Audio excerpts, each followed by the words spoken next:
Hi there, I'm Maddie Savage. Welcome back to the live stream from the Viaplay studio here at Nordic Business Forum 2019 in Helsinki. Welcome to those of you joining us on the live stream, and welcome to all of you joining us during the break from the main stage.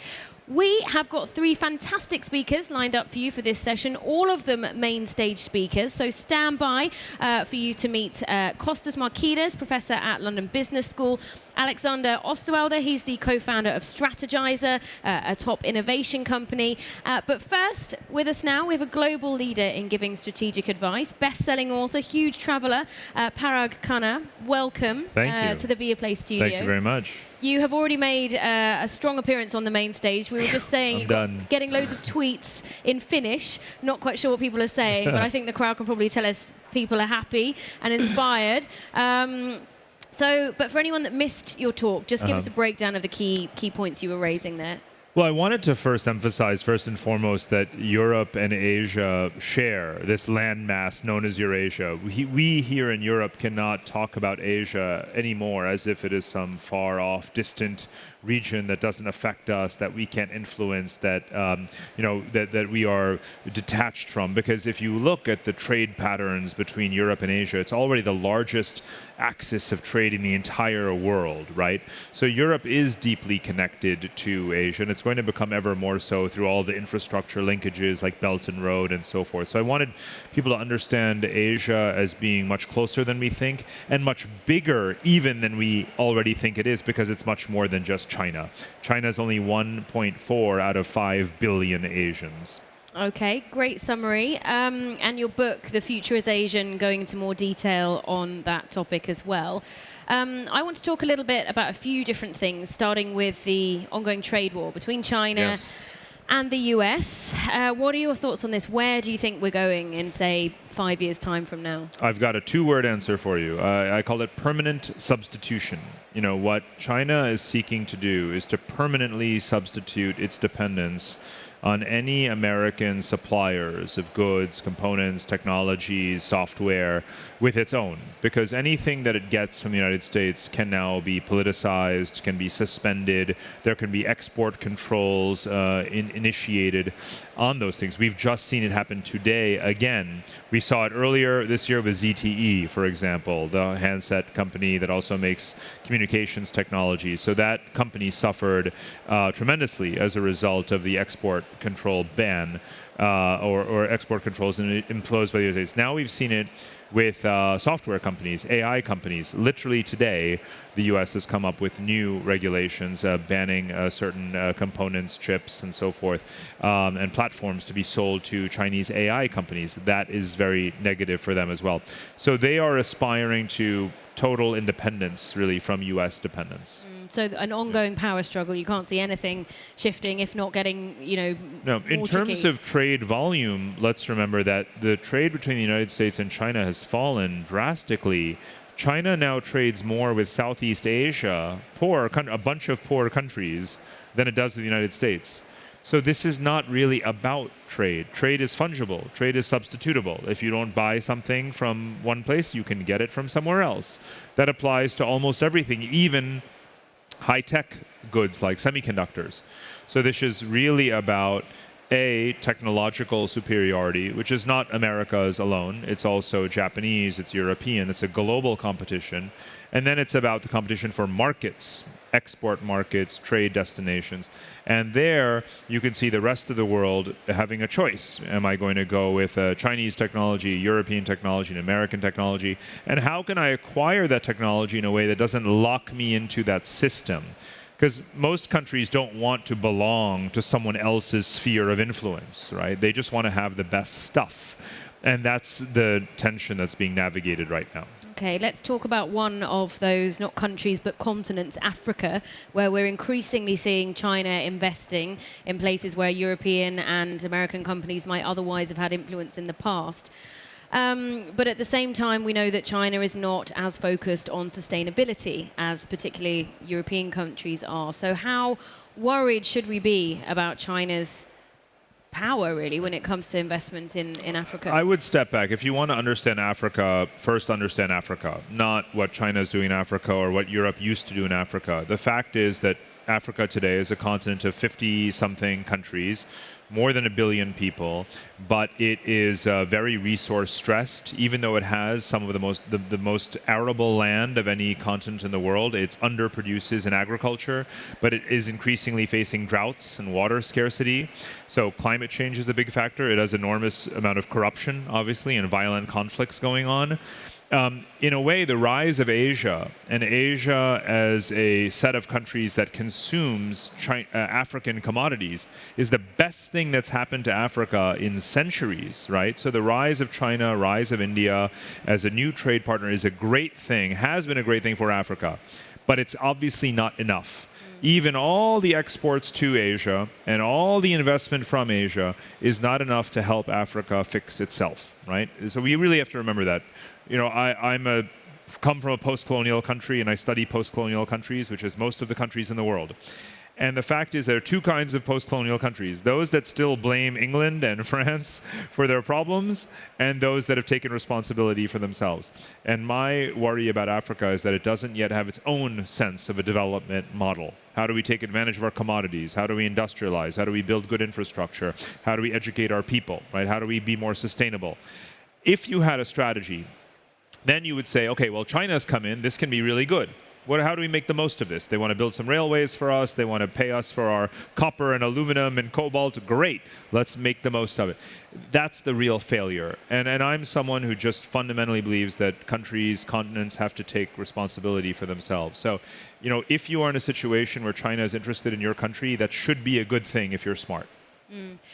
I mean, but playing the devil's advocate and the climate card, is there not a worry that China and other Asian countries that are perhaps a little bit less invested in tackling climate change are going to be destroying some of these scarce resources that you talked about? Well, there's a lot of inefficiencies in resource extraction and extractive industries. It happens even in the most advanced countries in the world, even in Canada and Australia, which are two of the wealthiest countries in the world with enormous commodity sectors, aren't fully efficient. But that should be seen as a business opportunity to help African countries do what they need to do to harness their raw materials more sustainably. So rather than staying on the outside and saying, you know, China is doing all these terrible things, China has no human rights standards, China is, you know, tarnishing the environment, you should be saying, how can we help these African governments manage the investment from China better, right, and use better technology and make it more sustainable? That's a business opportunity, and it's the right thing to do.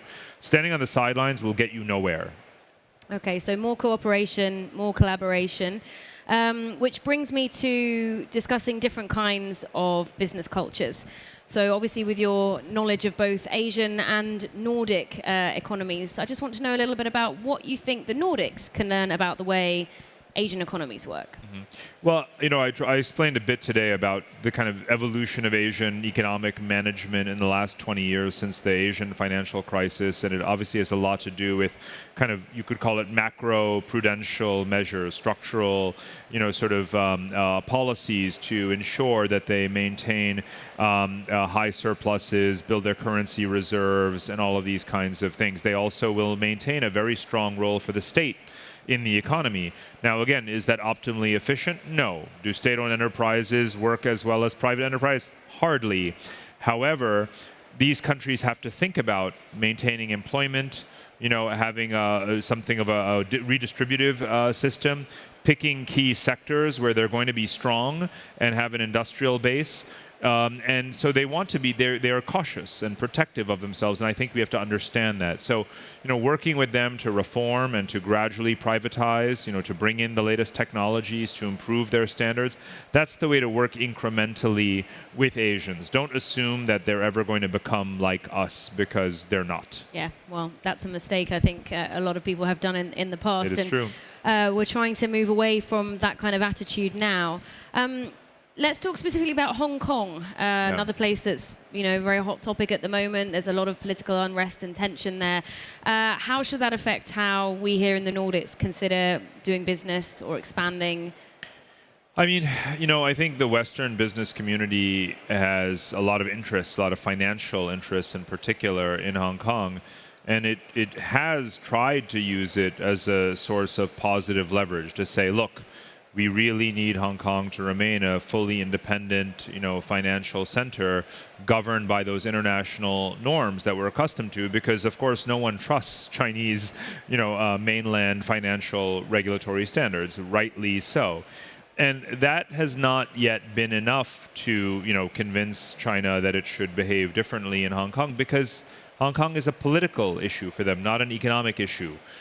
China used to depend on capital inflows from Hong Kong, but obviously it doesn't as much anymore. China is rich, China is big, China is powerful. So we do have to appreciate that this is a very political matter, and economic leverage is not going to be the way to convince China to change. Okay, so that's more on a geopolitical level. On a more individual level, if Right. I'm an investor or I'm a business person, should I be going there on a business trip? Should I be considering putting money there? I've been there 3 times in the last 2 months. It's not going to be physically unsafe for you, if you are a tourist or a business traveler or so forth. But I think you have to understand the broader, sort of trajectory of the composition of dominance in the Hong Kong economy.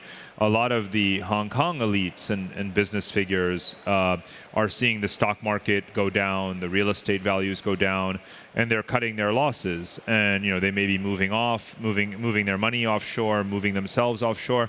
And look, for better or worse, this is what China wants. It wants those that are independently minded and have accumulated private wealth there to leave, and then to buy those assets, buy the equities cheap, buy the real estate cheap, buy mainland Chinese people who will come in. And that's already more than 1 million mainland Chinese, 1 million that have come in the last 20 years.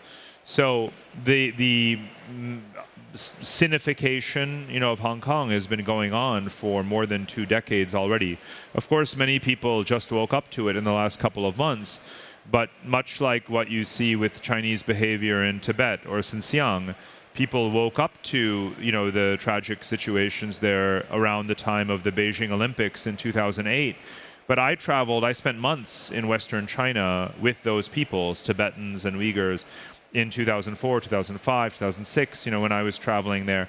This is not a new issue, I'm afraid. So, sometimes we enter a conversation not understanding, everything that's been happening. And in some of these cases, it's not a happy ending. It might be too late, Yeah.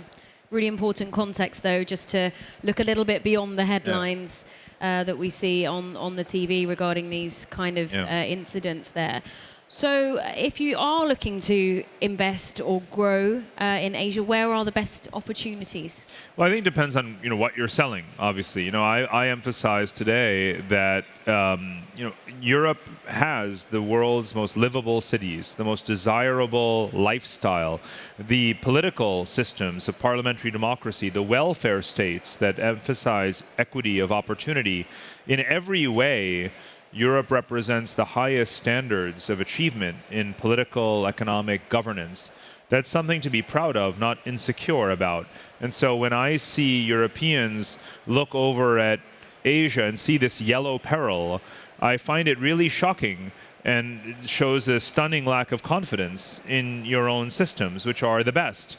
And everywhere in Asia, including in China, people will say, of course you'd rather live in a European city with a European quality of life and clean air and walkability, and a diversity of industry and economy, right? In every possible way, Europe is better.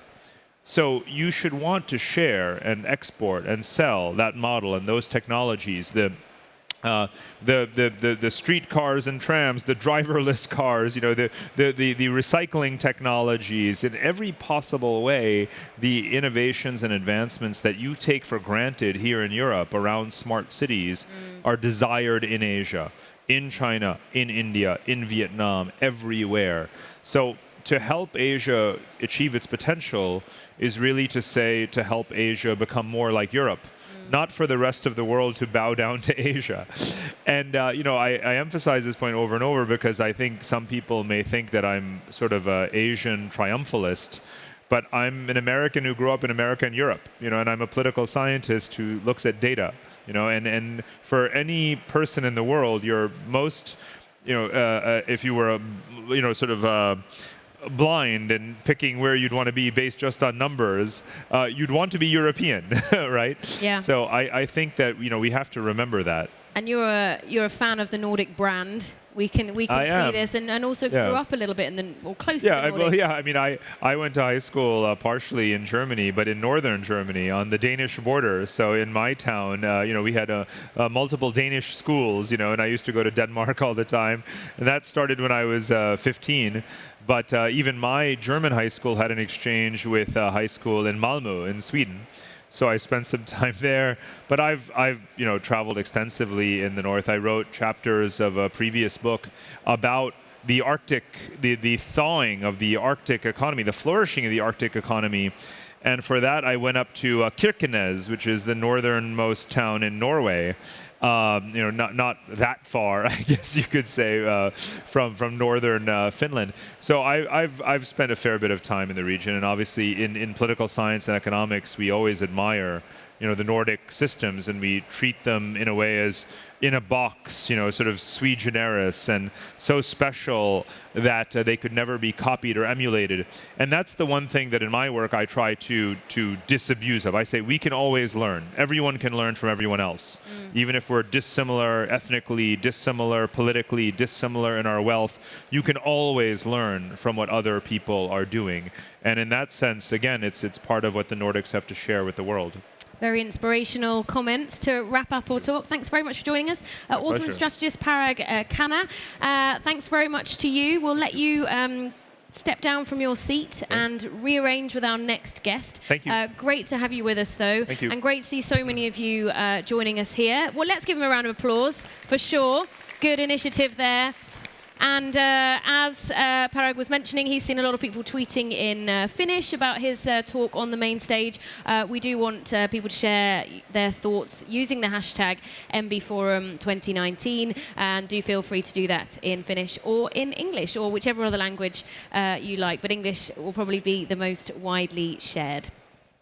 So our next guest, just popping into the live Viaplay studio, welcome. Thank you, this is Costas Markides, a professor at London Business School. You've been on the main stage as well, talking about innovation, but we're going to focus a little bit more on strategy during this discussion. Okay. And you've been writing about this for a long time. You wrote a book 10 years ago called Game Changing Strategies, which has been a thread through your work. But for anyone who hasn't read it, just give us the nutshell. Game Changing Strategy is a book about established firms and how they should respond to the invasion of a new business model in their industries. And basically describes the various strategies that big established firms could follow to respond to these innovations. The idea being that most of the business model innovations are introduced into an industry by new, small startup firms. So the challenge for the big firm is not so much how do I discover these new business models, but how do I respond to them.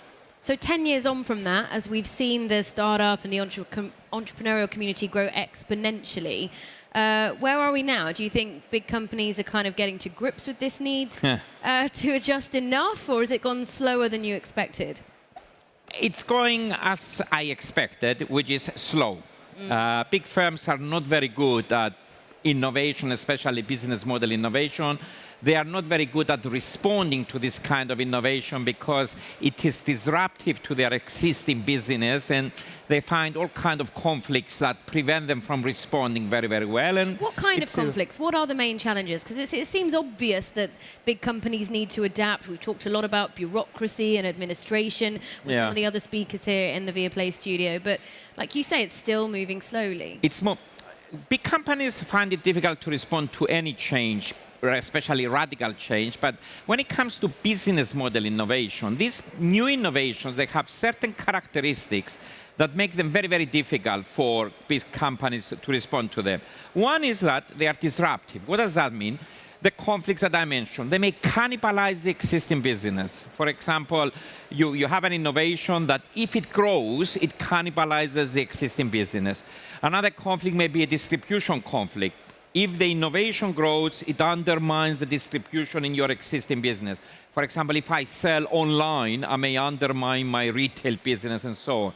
there is the reputation conflict. By growing the innovation, I may dilute or damage my underlying brand or reputation and so on. So one of the characteristics of these innovations, business models innovations in particular, is that they tend to be disruptive to the core business, all these kind of conflicts.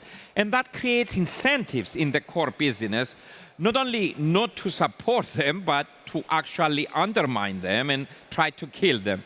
There is one more characteristic of these innovations that is makes them difficult for established firms, and it's the fact that when they first arrive, these innovations, they become attractive to a different customer from the customer of the core business.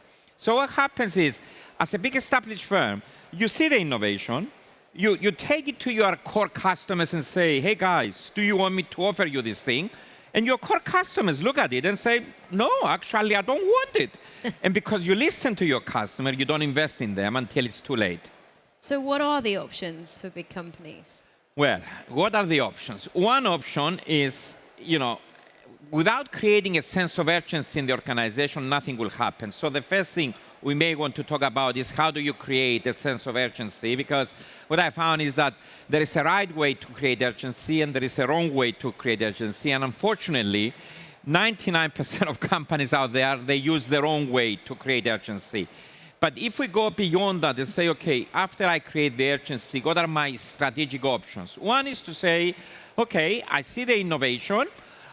It may be disruptive, but I cannot avoid it in the sense that if I am a newspaper company, I see that online distribution of news is the future. I may not like it. I may think it's going to destroy my newspaper business, but I have to do it. So one option is to say, while managing the core business and the decline of the core business, I will invest at the same time and grow the innovation.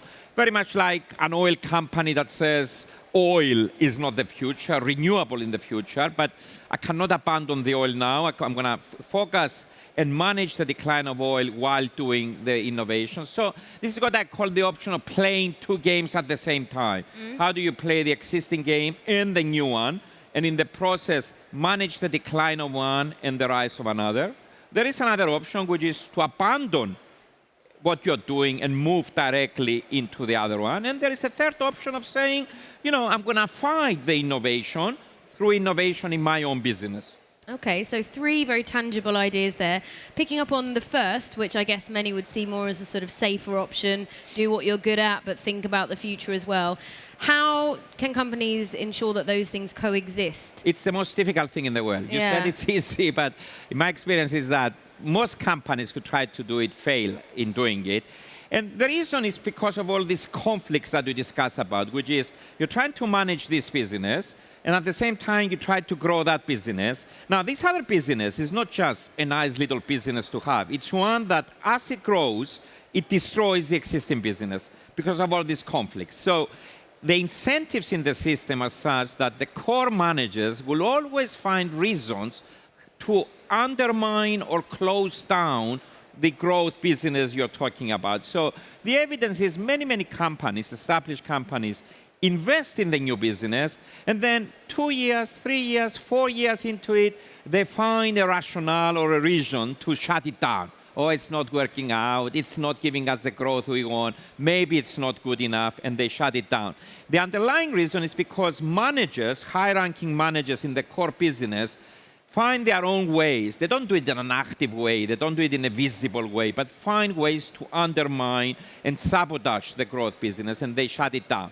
So it's very difficult to grow these two things. And do you have any best case practice examples? The example we all use these days is Nestle and Nespresso. And what is the solution? And the solution we try to give to companies is, look, maybe the way forward is manage the core over here, but at the same time create a separate unit to grow the new business. In the separate unit, you put its own managers, allow them to develop their own culture, give them their own incentives. So it's like having, the parents and the baby, and you let the baby grow at its own pace. Even that, creating this separation, it still requires a lot of management. It's like I always, in the UK, I say, okay, the European Union is now going to create a separate unit called the UK, and so on. Creating a separation will not be the solution. You still have to manage the two, and there are many, many things that the core business needs to do to manage the separate unit. Okay, so what can you do to maximize the probability? One thing is to think explicitly about what are the synergies that exist between the core business and the new unit, and put integrating mechanisms in place to exploit the two. So, for example, you may have a common general manager that manages the core and the new unit, so as to think out, you can transfer people from one business to the other, to transfer knowledge and expertise from one business to another, and so on. So one is managing the synergies. The other is finding ways to manage the conflicts. The conflicts will always be there. Even if the United Kingdom leaves the European Union, the conflicts will always stay there. So just creating a separate unit and so on will not eliminate the conflicts. You have to find a way of managing those conflicts, either through the strategy you develop or by having senior people in the core business protecting the unit, protecting against the alienation that it may face relative to the managers and so on. The third thing you have to do is to develop a strategy for the unit that is different from the strategy of the core and different from the strategy of the other disruptors in the business. The usual thing that mistake companies make is, just to give you an example, if you're British Airways and you want to respond to EasyJet, you say, okay, I'm going to form a separate unit like you advised me, and I'm going to say, okay, you separate unit, you compete with EasyJet. The most natural thing to do when you decide the strategy of this unit is to follow the EasyJet strategy. You say, well, EasyJet has a strategy, it's working, it's doing very, very well. So if I'm going to compete in that market, maybe I'll follow the same strategy. It's the worst thing you can do. By going in there and imitating the disruptor, you're going to fail.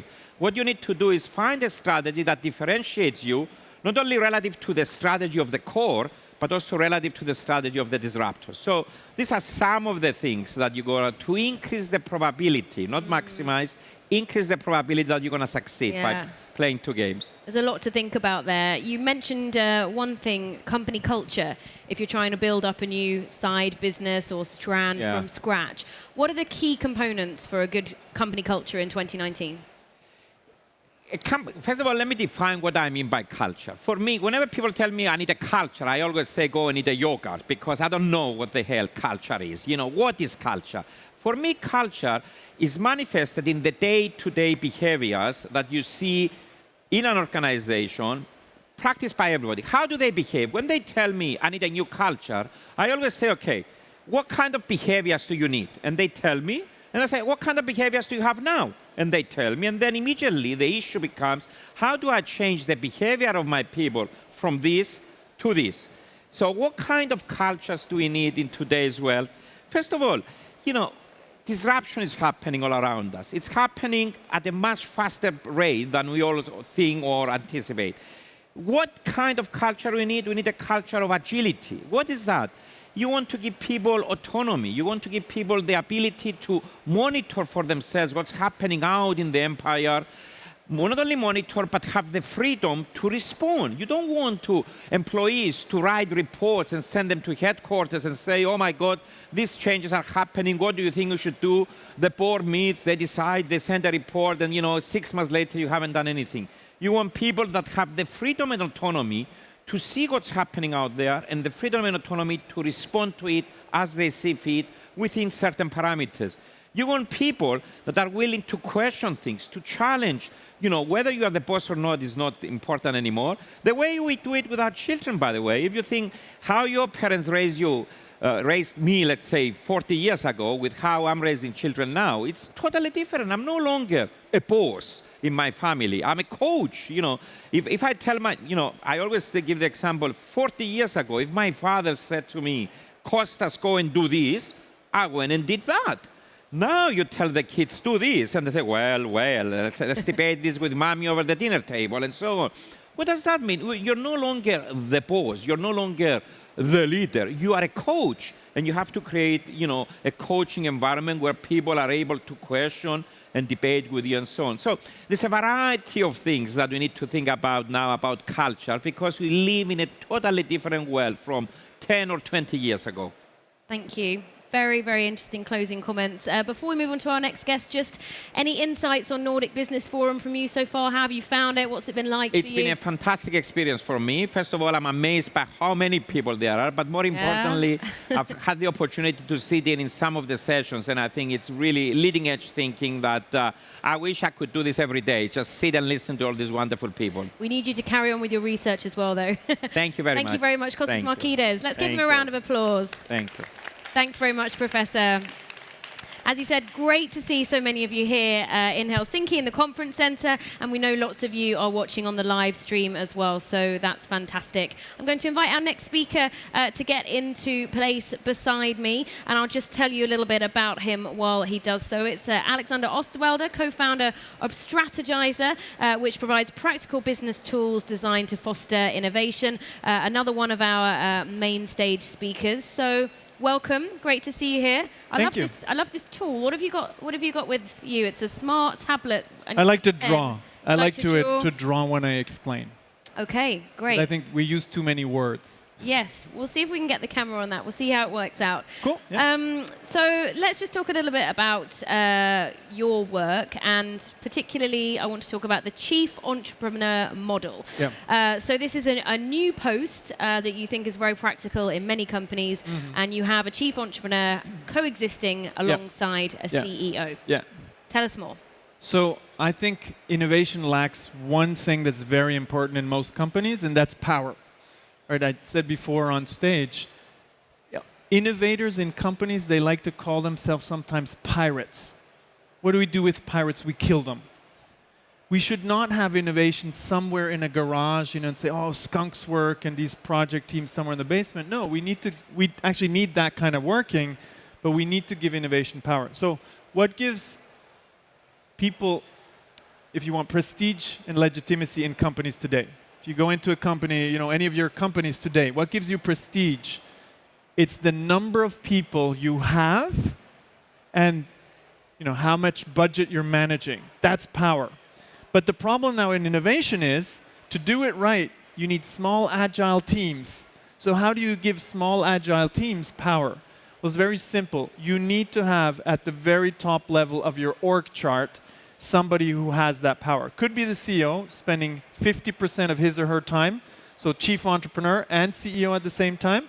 I like the model of Ping An, the Chinese company, where they have a co-CEO who's at the same level and who is the chief entrepreneur and only looks at the future. Right? Because in companies, I just need to draw this because we need to distinguish. There are two worlds in any company. I'll show it in a second. There's explore and exploit. Okay, explore, exploit, and these worlds are so different. You can hold it up to that camera. Or that one or whatever we have, right? Which one we can see, hopefully.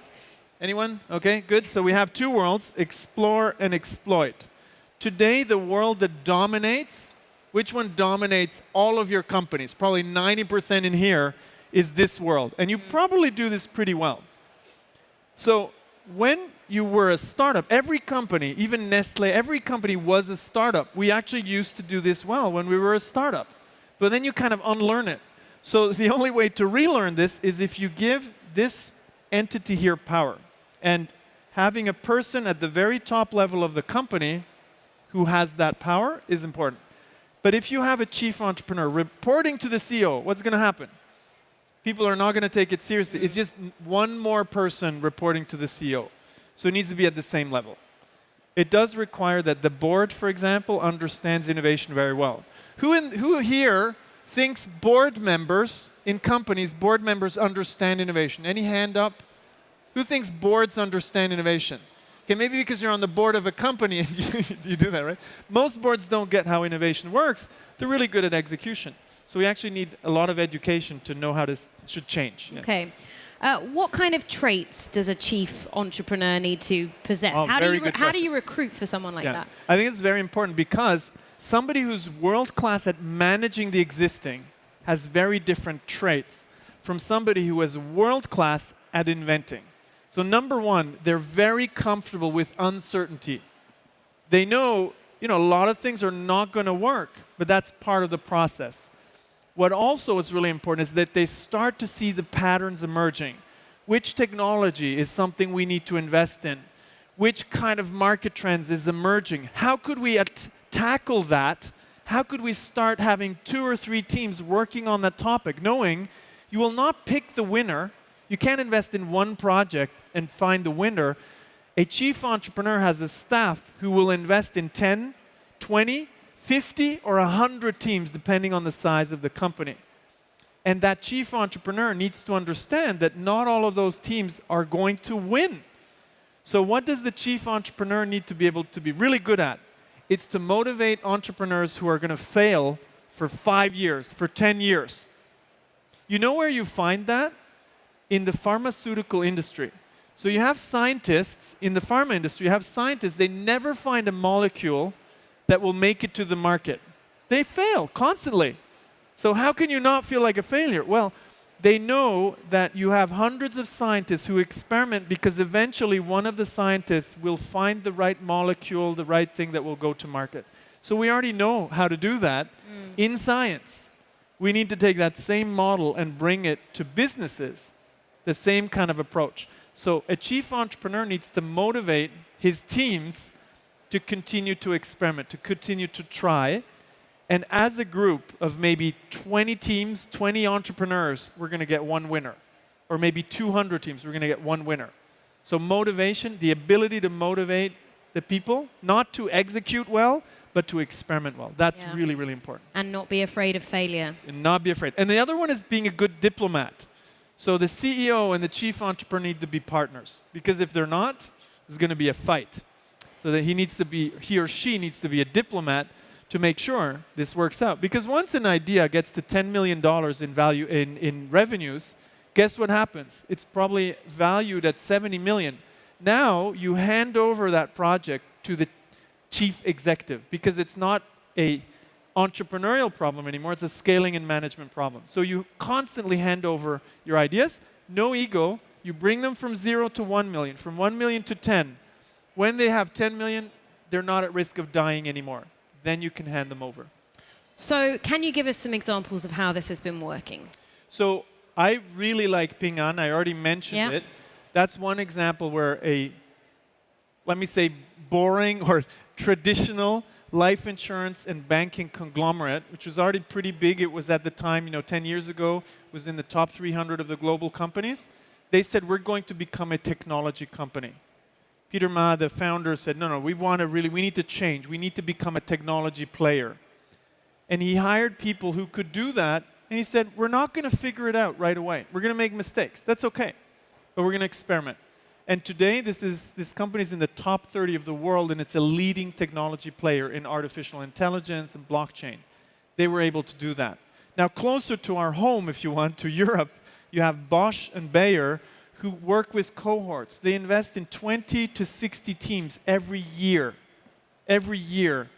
And then they only do follow-up investments in 30% of those teams. And then of those 30%, they only do follow-up investments in 30%. So they already have this kind of funnel where they know you can't pick the winner. You can create an innovation funnel. Where has it failed? You don't necessarily have to name names, but it's good. Some people have tried this and it hasn't worked out. It has probably failed this approach in 80% of the companies I've seen, and it was just a lack of commitment. Okay. I don't think it's rocket science. I think we know exactly how to do this now. But if the management and the board is not committed, it's not going to happen. So management sometimes loses against the board. You need both. You need the board, you need the investors. But here's the good news. Take Unilever. Unilever changed their business model or portfolio in a way that they became environmentally sustainable. Paul Polman, the CEO, took this seriously. He educated investors and said, hey, we want to grow, but not at the expense of the environment. We want to create a portfolio of sustainable business models. So he had to educate the board and the investors. You know what the first thing is he did? He abolished quarterly reports. Quarterly reports are the death penalty I was for going to long-term say, innovation. a lot of people would be glad to get rid of those. Yeah, but it's possible. A lot of people take that as an excuse. I mean, obviously it's difficult, but Unilever did not take that as an excuse. They changed. They changed and they educated their investors. Now you could say, well, that's kind of illegal because the investors are your owners. As a CEO, you don't have the right to tell them what you're going to do because they own you. But it was an important shift which really brought Unilever onto the right track. Final question. We've been talking a lot here in the Viaplay studio about communication. Yeah. There's a lot of talk generally these days about the social CEO needs to be more active in the digital world, not hiding behind your communications department. So who is that a job for? Is it the CEO? Is it the chief entrepreneur? Or where do you see that? I think that's for me, that kind of stuff is innovation theater. The CEO on Twitter or on LinkedIn or so, it doesn't matter. At the end of the day, the only thing that matters are actions. Now, if you use social to show what you're doing as a CEO, what you're doing as a chief entrepreneur, to really highlight, great. If you use it to talk, it's BS. So there's a lot of talk, there's not a lot of action. The world today needs more action, like Paul Polman, like Ping An, like Amazon. Action is what counts. Do you make it public or not? It's a good way to communicate what you're doing, to create the cultural transformation. But there's too much talk, too little action. Okay. Talk is easy. Talk is easy.